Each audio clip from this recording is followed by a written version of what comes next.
اللہ نے فرمایا کہ یہ جو آپ قرآن ان کو پڑھ کے سناتے ہیں اس کی ایک برحق ہونے کی بہت بڑی دلیل یہ بھی ہے، ما تخطہ بیمینک، آپ کے ہاتھ نے کبھی کچھ لکھا نہیں. کوئی رائٹر نہ ہو اور ایسی بہترین کتاب پیش کر دے ایک دم، تو یہ اس کی علامت ہے کہ یہ اس کی اپنی لکھی ہوئی کتاب نہیں ہے. کتاب لکھنا آسان کام ہے، بہت مشکل کام ہے. اور ایسی کتاب جو لوگوں کے دلوں کو ہلا دے. اب ایک انڈیا میں ایک لڑکی مسلمان ہوئی نا، ریئیکشن کرتی تھی، تو سورہ رحمان سنی اس نے، اس پہ اثر ہوا اور اسلام قبول کر لیا. اس کی ویڈیو بھی آئی ہوئی ہے، وائرل ہوئی ہوئی ہے. مولانا طارق جمیل صاحب نے اس سے بات بھی کی. اس پہ بہت سے لوگوں کا اعتراض بھی ہوا کہ مولانا طارق جمیل صاحب ایک لڑکی سے بات کیوں کر رہے ہیں. تو صحیح ہے، تو لڑکی کو تبلیغ کرنے کے لیے کس کو بھیجیں آپ بتاؤ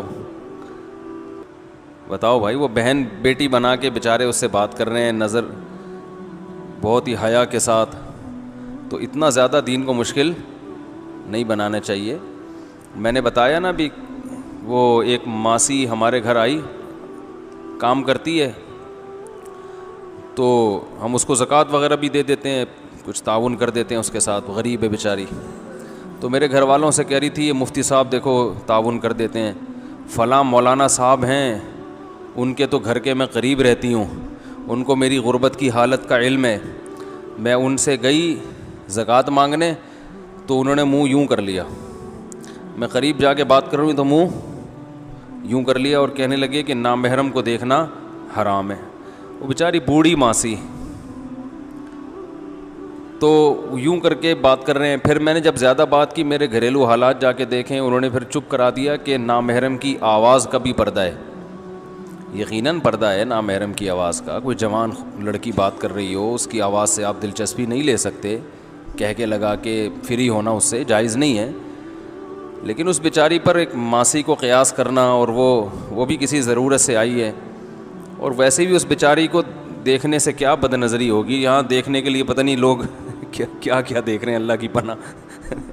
تو مجھے بڑی ہنسی آئی اس ماسی کے انداز پر. کہنے لگی میں جب وہاں گئی تو وہ یوں منہ کر لیا کہ نامحرم کو دیکھنا. وہ جو بیچاری گھروں میں ہوتی ہیں نا، تو فتنے، بات یہ ہے کہ نامحرم کو دیکھنا کوئی ضرورت ہو اور فتنے سے انسان محفوظ ہو تو پھر کوئی حرج نہیں ہے. نبی صلی اللہ علیہ وسلم کی مجلس میں اگر کوئی خاتون آئی کبھی کوئی بات کرنے کے لیے، تو آپ نے یوں تھوڑی کر لیا کہ نامحرم کو دیکھنا حرام ہے، بات نہیں کرو مجھ سے، چلو یہاں سے، بھاگو یہاں سے. بات کی آپ صلی اللہ علیہ وسلم نے.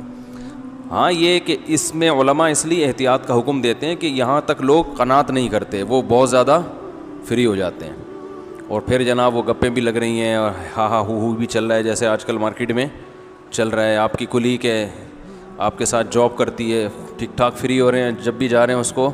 ایک خاتون یہاں جاب کرتی تھی، تو وہ لانڈھی ان کا کہیں آفس تھا، ناظم آباد سے لانڈھی کتنا دور ہے.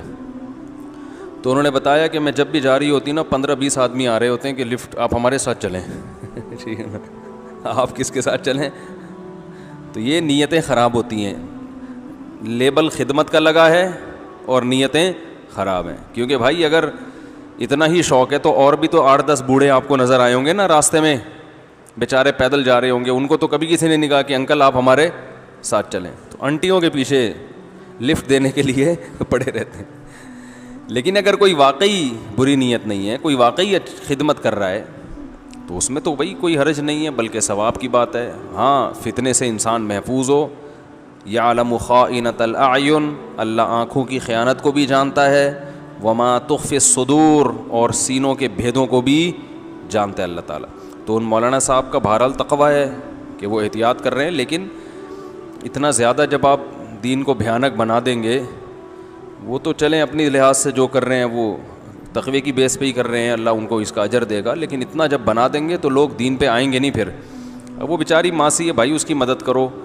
ایک دفعہ بائک پہ جاتے ہوئے خاتون نیچے گر گئیں، لڑکی تھی، تو ہمارے دوست احباب کچھ کھڑے ہوئے تھے، انہوں نے جا کے مجھے آ کے بتایا انہوں نے.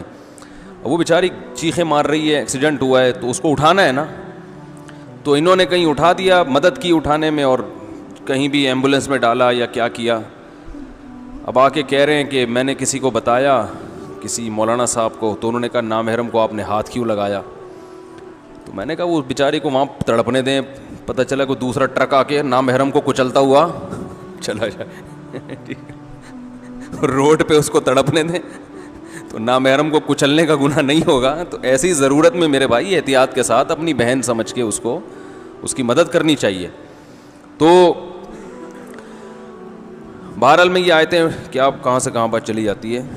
تو نبی صلی اللہ علیہ وسلم کے ہاتھ نے کبھی کچھ لکھا نہیں. اللہ فرماتے ہیں تو رائٹر نہیں ہے. اچانک ایک ایسی کتاب جس سے لوگوں کے دل تبدیل ہو گئے. حضرت عمر بن خطاب جیسا سخت دل کیسے پگھل گئے وہ قرآن کی آیتیں سن کے. اور واقعی ایسا ہی ہوتا ہے. تو وہ ہندو لڑکی مسلمان ہوئی ماشاءاللہ, اللہ تعالیٰ اس کے اسلام کو قبول کرے.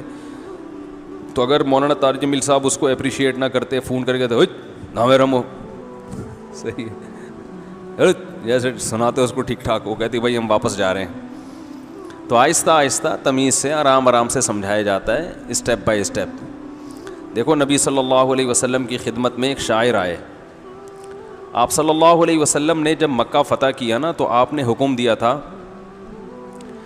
بعض اسلام دشمنوں کا نام لے کے حکم دیا تھا کہ ان کو جہاں پاؤ قتل کر دو. اصل تو یہ تھا کہ فتح مکہ میں آپ نے سب کو معاف کر دیا. بڑے بڑے ظالم تھے جنہوں نے ظلم کیا, آپ کو مکہ سے نکالا, آپ نے عمومی معافی کا اعلان کر دیا کہ میں وہی کہوں گا جو یوسف نے اپنے بھائیوں سے کہا تھا, لا تثریب علیکم اليوم, سب معاف. لیکن کچھ ایسے تھے کہ ان کے بارے میں نبی نے کہا تھا یہ معافی نہیں ہے. ان میں ایک تھے کعب ابن زہیر. یہ نبی کے شان میں نبی کے خلاف حجو کرتے تھے, شاعری کرتے تھے رسول اللہ صلی اللہ علیہ وسلم کے خلاف. شاعری میں بڑی جان رکھی ہے اللہ نے. شاعر اپنے کلام کو بہت اچھے مقصد کے لیے بھی استعمال کر سکتا ہے, بہت خراب بھی استعمال کر سکتا ہے. تو وہ نبی نے ان کے بارے میں بھی حکم دیا تھا جہاں پاؤ قتل کر دو. تو یہ بھی فرار ہو گئے. تو بالآخر ان کو خیال ہوا کہ میں فرار ہو کے کہاں جاؤں گا. تو یہ چھپتے چھپتے مکہ میں آئے اور حضرت ابو بکر سے جا کے ملے اور کہنے لگے مجھے کسی طرح